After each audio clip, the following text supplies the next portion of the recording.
अस्सलाम नाज़रीन, Sindh online TV में भलीकार आवा है मोहम्मद पहर शामिल करूं था हिन वक्त जो खबरों।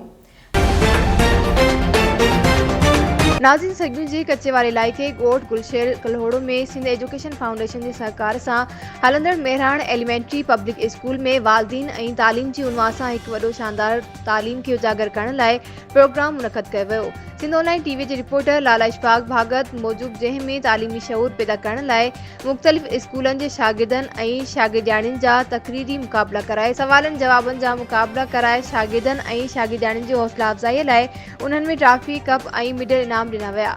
प्रोग्राम जा इंतजाम मेहरान पब्लिक एलिमेंट्री स्कूल के ऑपरेटर इशफाक अहमद अब्बासी और उन की टीम संभालिया। उन मौके ते मेहमान खास सेफ डिस्ट्रिक्ट हेड लाड़काणू अजहर अली खोखर, सैयद जुल्फकार अली शाह, सरदार शाहनवाज खान कल्होड़ो, रईस अली गुल कल्होड़ो, शफीकुर रहमान कल्होड़ो, मैडम कुलसूम खावड़, आशिक अली अब्बासी, मोहम्मद कासिम पीरजादो उर्फ Janiyaro Sindhi, Nisar Ahmed Lashari, Noor Ahmed Jamali, national press club Sagun जी सदर गुलाब अली सियाल, लाला इशफाक अहमद भागत, महरूम खान मंगणेजो, हाजी खान हसबाणी और सिंध एजुकेशन फाउंडेशन के सहकार से हलंदड़ मुख्तलिफ स्कूलन के उस्तादन शागिर्दन और शागिर्दियाणिन वालदीन वडे अंगम में शिरकत कई। उन मौके ते स्टेज सेक्रेटरी जा फर्ज सैयद मोहसिन अली शाह सरंजाम ॾिना।